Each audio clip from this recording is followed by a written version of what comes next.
Welcome to English Talk with Emma. I'm so glad you're here.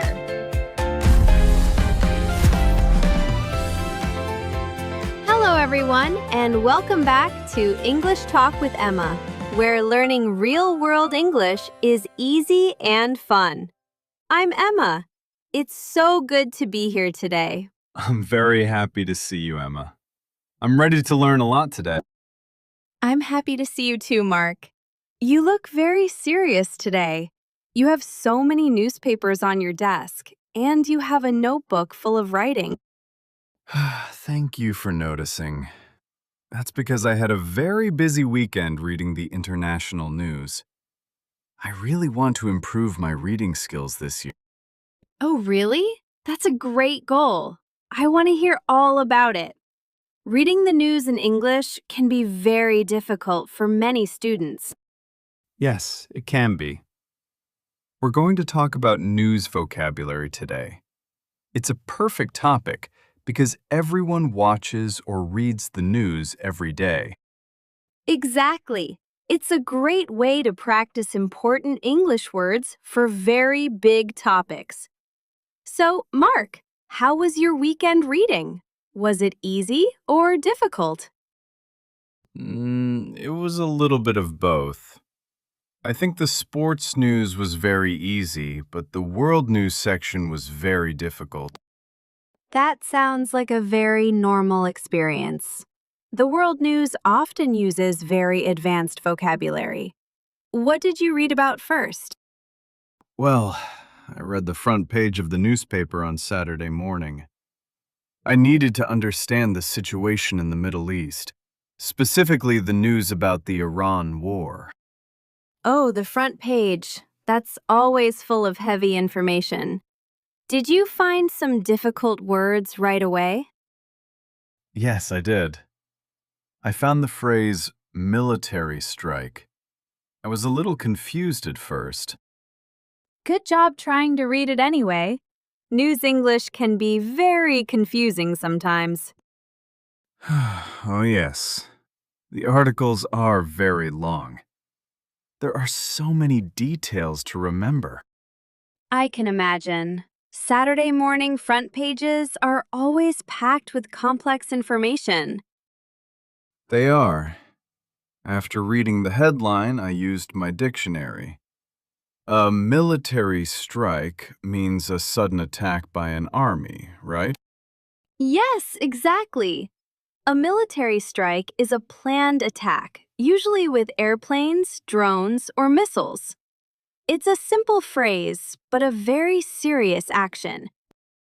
That makes sense. I see that word a lot in the news today. And what about the word conflict? Well, a conflict is a serious disagreement or argument. When countries have a conflict, it means they're fighting or arguing for a long time. Ah, that's clear. Is a war a type of conflict? Yes, it is. War is a very large and violent conflict between nations. Let's practice pronouncing that. Say conflict, but put the stress on the first part. Conflict. Conflict. Perfect. Good for you, Mark. How many articles did you read about this conflict? I read for 30 minutes. I was very tired after that. 30 minutes is excellent. I can only read serious news for 5 minutes before I need a break. You can do it, Emma. You just need to practice your reading stamina. Maybe. So after your reading session, what did you do? Well, I went to my computer and watched a news video to hear the pronunciation. Then I took some notes. Taking notes is the best habit when learning new words. Yes, exactly. I wrote down the words, the definitions, and a lot of example sentences. Example sentences. You know I love good examples. I know. I thought of you when I was writing them down. That's so sweet. Did you do anything else on Saturday? Yes. In the afternoon, I tried to read an article on my tablet about the international rules of war. Oh, wow. Which specific topic were you reading about? I was reading about economic sanctions. It's a very fast-moving and complex topic. Wow. Are you a fast reader in English when the topic is that hard? Sometimes, but Saturday was funny. I had a small mistake happen. Oh, what happened? Well, I was finally understanding the article. I was very excited. I was almost at the end of the page. And then my cat Jasper jumped right onto my lap. I couldn't see the screen at all. Oh, no. Jasper wanted to learn about international news too. Yes, he hit the tablet screen with his paw and the news app closed. I lost my place completely. That's so funny. Poor Mark. Jasper is clearly the boss of the house. He really is. I was surprised, but I couldn't be angry with him. He's too cute. Cats are exactly like that. They always know when you're busy focusing on something important. Exactly. So, that was my Saturday afternoon. What about your Saturday evening, Emma? In the evening, I stayed at home. I was a bit tired from grading my students' English tests. Did you watch the news on television or a documentary? I actually started listening to a new news podcast on my phone. It's a deep political analysis show. Ooh, I love podcasts. Is it a good show? It's very interesting. I listened to 3 whole episodes about the Middle East. 3 episodes? Wow. You really liked it. I did. It was hard to stop listening. In the first episode, they talked about how conflicts escalate. Escalate? That sounds like the word escalator, like the moving stairs in a shopping mall. Yes, exactly. An escalator goes up. When a conflict escalates, it goes up in intensity. It becomes bigger, worse, or more serious. I see. So, if two countries are arguing with words, and then they start a military strike, the situation escalates. Yes, that's a perfect example, Mark. That's exactly right. I'm really understanding this now. This is so fun. It really is. If you're enjoying this conversation at home, don't forget to like the video, subscribe to the channel, and share it with a friend who is learning English. Yes, please. It helps us a lot. We love making these vocabulary videos for you. We really do. Now let's talk about Sunday. My Sunday was very focused on the next part of the news cycle. The news cycle usually moves from conflict to peace. Was it like that for your podcast? Yes, it was. In the morning episode, they talked about ceasefire talks. That's a long phrase. Is a ceasefire a positive thing? Yes, it's very positive. A ceasefire is a formal agreement to stop fighting for a period of time. The word cease means to stop, and fire refers to shooting weapons. It's wonderful to have an agreement like that. It is. After a ceasefire, countries usually have talks or meetings to try and solve their deep problems. Oh, I love learning these words. They're the best words to know when reading a newspaper. Yes, they are. The podcast talked about diplomats traveling to these meetings. That sounds like a lot of important people in one room. What exactly does a diplomat do? A diplomat is an official person who represents their own country in another country. They talk politely and try to build peace. That sounds like a wonderful job. How did they achieve peace? They have negotiations. A negotiation is a formal, careful discussion to reach a compromise or agreement. Let's try saying it together. Negotiation. Negotiation. Negotiation. Beautiful! Your pronunciation is getting so good. Thank you, Emma. Do the diplomats sign a paper when they finish? Yes, they do. If the negotiation is successful, they often sign a treaty. A treaty is a very formal written agreement between two or more countries. It's amazing to see it happen. Wow. I'm very jealous now. I wish I had listened to that podcast. I love hearing about peace treaties.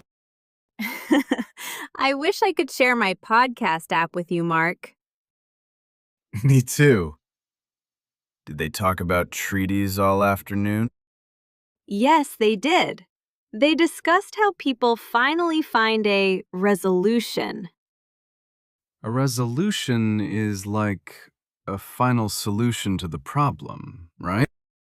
Yes, exactly. But it takes a lot of time. They have to work very slowly and carefully. That careful work is much better after a long, difficult conflict. It was. It's so relaxing to finally hear good news on a Sunday afternoon. It really is. Reading about peace makes me feel very calm inside. I completely agree. Good news is the best way to recharge your batteries for the new week. Yes, exactly. So, what else did you do on Sunday, Emma? My Sunday evening was very quiet. I stayed at home most of the evening. Sometimes staying at home is the best thing to do after learning so much. Yes, I spent the evening reviewing my own vocabulary list. Oh, Emma, I just remembered something very funny from my family dinner on Sunday evening. Tell me, I love funny stories. Well, my Uncle Leo came to our house for dinner. We were all sitting in the living room watching the evening news on the television. Oh, that's nice. Was it the international world news? It was. The news reporter on TV was talking about a military strike in the Middle East. But something very funny happened with my uncle's reaction. Oh no, what happened? My uncle heard the word strike, but he didn't think about the military. He thought about the train drivers from last week. He thought the soldiers were refusing to work because they wanted a higher salary. Oh no! While you were all eating dinner? Yes! He looked at the television, raised his glass of water in the air, and shouted out loud, "Good for them! Everyone deserves a weekend off." No way! What did your family do? Everyone completely stopped talking. It was very quiet in the room for one full second. We were so confused. And then what? Was your uncle angry when he realized his mistake? No, not at all. My older brother gently explained that a military strike is a serious attack, not a vacation from work. My uncle just touched his chin, looked at his glass of water, and quietly said, Well, I still support having weekends off." And then he drank his water. That's so funny. Your uncle has a truly great sense of humor. He really does. We all laughed so hard at the dinner table. My poor uncle was very red in the face, though. He was probably a little embarrassed, but I'm so glad everyone laughed together. Yes, it was a very funny moment. It made the Sunday dinner very special for all of us. I still support having weekends off. That's definitely my new favorite phrase. It was a great moment. Well, Emma, it sounds like we both had very nice, highly educational weekends. We really did. It's so important to learn new things and expand our minds during our free time. Definitely. If you're still listening to us right now, comment the word news below. We want to see who is still here practicing with us. Yes, write news in the comments section. We absolutely love to see all of your messages. So, Emma, are you completely ready for the new week ahead? I think so. I have my podcast downloaded. I had a great quiet Sunday, and I'm ready to teach more vocabulary. That's the perfect spirit. And I have my new list of words. So, I'm ready too. Good. But wait, let's quickly remember what we talked about today so our students can review. Oh, yes. Let's see. We talked about reading the front page of the newspaper on Saturday. Yes. And we learned the important words military strike and conflict from the Iran war news reports. Yes. And we talked about my cat Jasper, who forced me to close my news application on my tablet. Poor Jasper. He just really wanted to help you read the news. Sure, Emma. And we also talked about how bad conflicts escalate and the importance of ceasefire talks. Yes, and we learned about diplomats having serious negotiations so they can finally sign a peace treaty. And of course, we talked about my funny uncle thinking a military strike simply meant the soldiers wanted a relaxing vacation. Yes, the weekend's off. That was definitely the best part of the whole lesson. It was a very good weekend indeed. It was. We learned so many different things. That's the true beauty of practicing your English. You can learn so much about the whole world. Exactly.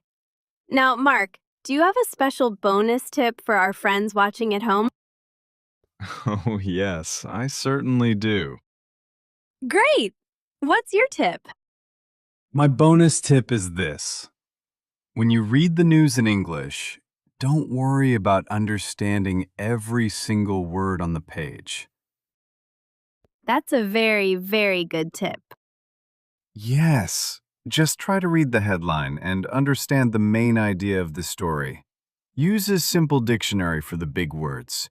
If you make a mistake or feel confused, it's perfectly okay. Exactly. The most important thing is to simply keep practicing, communicate, and learn a little bit every day. Yes, perfect. That's a wonderful tip, Mark. Thank you for sharing. I hope it helps everyone at home feel much more confident when reading the international news. I'm sure it will help them a lot.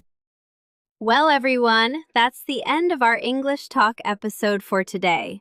We really hope you enjoyed learning about news vocabulary with us. Yes, and we really want to hear about your English practice too. Please don't forget to subscribe to the English Talk with Emma channel, like this video, and leave a comment below. Tell us, what interesting news articles did you read this weekend? We can't wait to read all of your wonderful stories in the comments. Thank you so much for listening to us today. Have a truly wonderful week. Yes! Have a great week, everyone. Keep practicing. See you in the next episode. Bye-bye. Bye!